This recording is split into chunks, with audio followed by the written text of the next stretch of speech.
The bonds you make with other people can often become something more than what you see at face value. Sometimes leaning on somebody is enough that you can overcome the difficulties that you're facing. And that definitely seems to be a story beat within Words Bubble Up Like a Soda Pop, a movie that has recently posted up on Netflix that I have watched. It is a 87-minute movie, and this is my review of the movie, so let's jump into it. Words Bubble Up Like Soda Pop follows two characters, one being Yui, who everybody calls Cherry, and one being Yuki, who is nicknamed Smile. Actually, you end up finding out that Yui seems to be an online idol, and like I said, her name is Smile. She always says her little kind of catchphrase is "Smile for me," and you find out really quickly that it seems like both of these characters have some kind of difficulty or an insecurity that they're sort of facing, especially with Yui, as we find out that even though she is called Smile, she's very self-conscious with her smile itself. As we find out recently, she has gotten braces and that she has quite an overbite. Kind of this insecurity to her, thinking that people think that she has buck teeth or like beaver teeth. So she always covers it with a mask, even when she's streaming online to other people. On the other side, Yui, or Cherry, you find out that he seems to have some kind of issue with loud noises. He always wears his headphones all the time. They're not really hooked up to anything. He just wears them to kind of cut out the noise around him.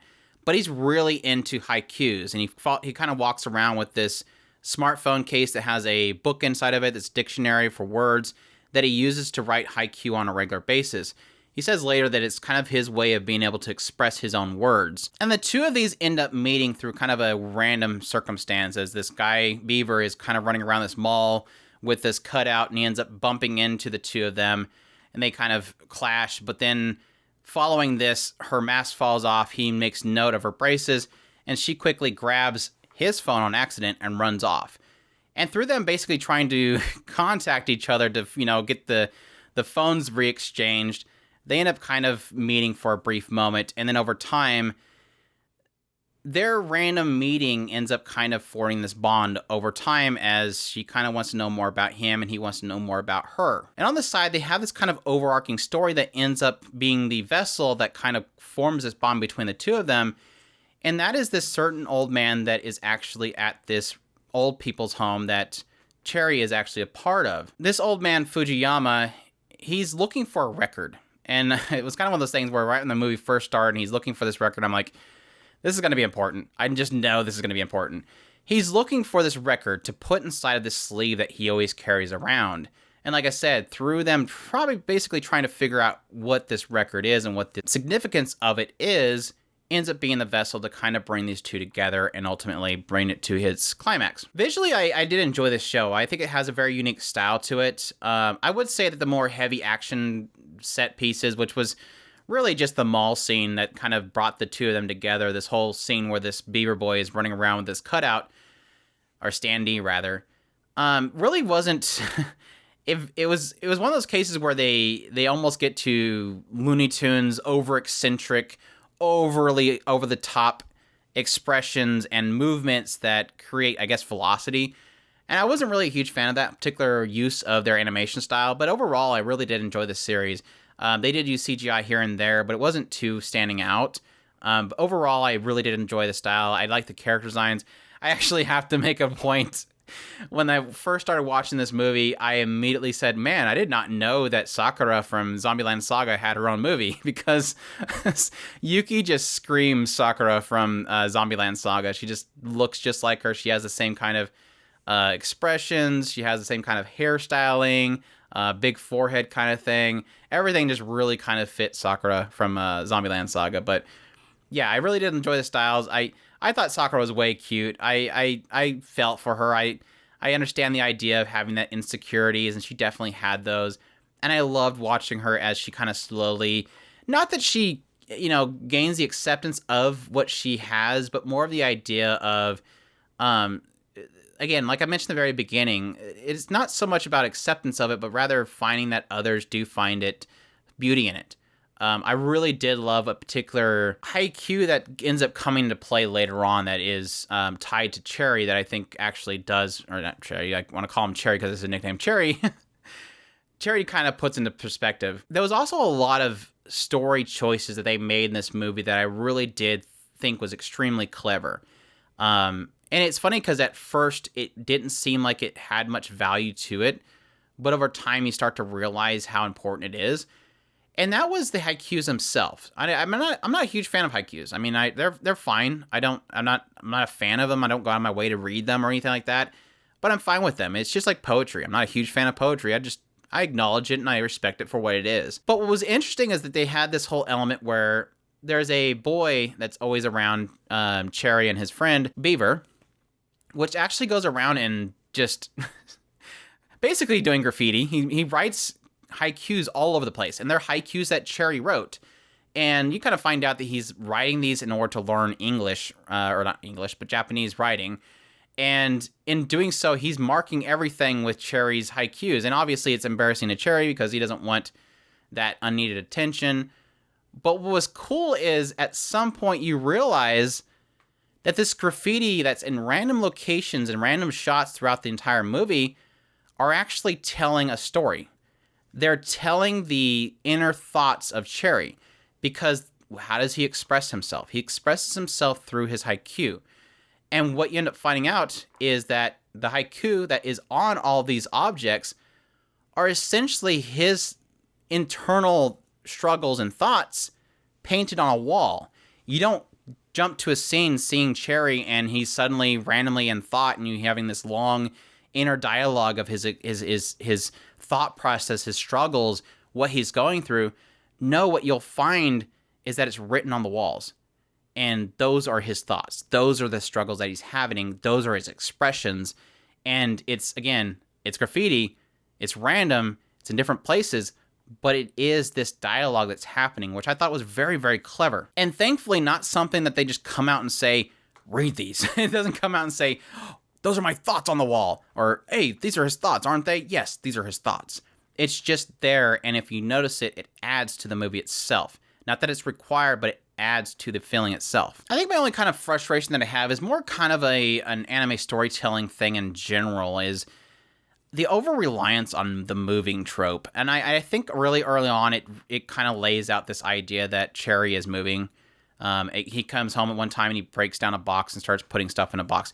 By the way, worst packer ever. That stuff is going to break. It's going to smash.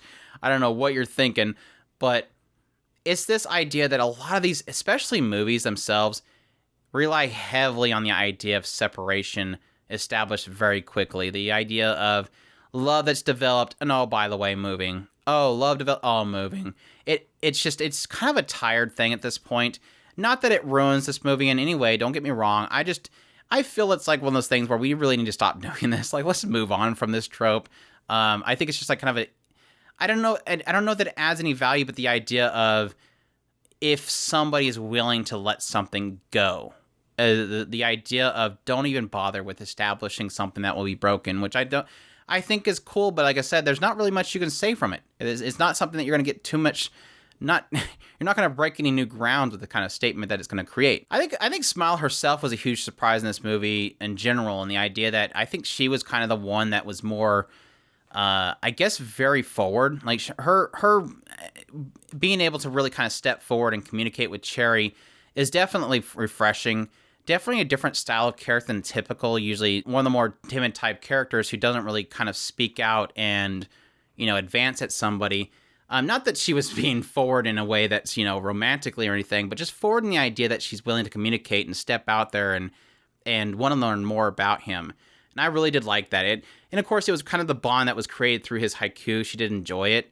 But that advancement itself really did kind of get past a lot of the usual barriers that these movies usually get into. And I think her personality overall is just fantastic. I think she was way cute, way fun, really kind of capturing that idea of an idol type character that still has her kind of reserves here and there. And obviously Fujiyama was a huge part of this movie, and I really did like him. To have Cherry, who is like, doesn't like loud things, and then here's this guy that's just, hey, yelling really loud like an old man that can't hear. He was fantastic. But like I said, I knew right from the get-go this guy was going to have this story that was going to break me. And sure enough, he broke me. Like the whole thing behind him just hurt. It was like, I had at some point in this movie where I just said, stupid movie. I hate you. I knew you were going to do this and you still did it. And it still hurts. I was so mad. I was so mad that they went into it, but it was fantastic. It was so well done. It's like one of those things where you know where something's going, but it does something interesting. Like, counter to my argument on the idea of the moving trope, this was one of those things where it is technically a typical story beat, but at the same time, it's just the way that they do it and what they execute was different and well done. And that's where a lot of the promise that I have in this movie comes from.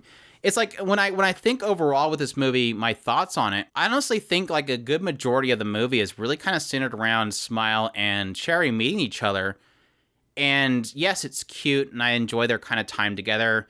Mixing with that with the visual stylings and everything, telling a very kind of not a heavy story. Like it's not being heavy with anything, and they're very natural. They're very kind of laid back. There really isn't there's no melodrama that's in this movie. It's just very laid back and watching these two discover each other, meeting, hanging out, doing things together, learning more about each other, and then coming into the kind of big climactic moment of the movie where it just kind of, again, punched you in the gut and then had this really sweet ending to it. So yes, while I can say that for the majority of the movie, or the movie itself, it's not really doing much, it's kind of gradually letting you meet everybody, it's really that impact of the ending itself that kind of makes it all worth it. Like, the destination for this was the prize, and the journey to it was getting to know what your prize was going to be. I guess that's the best way for me to put it. It's not doing anything incredible with that journey, but the journey is kind of you getting to know what you're getting in the destination, and the destination is more impactful because of that journey.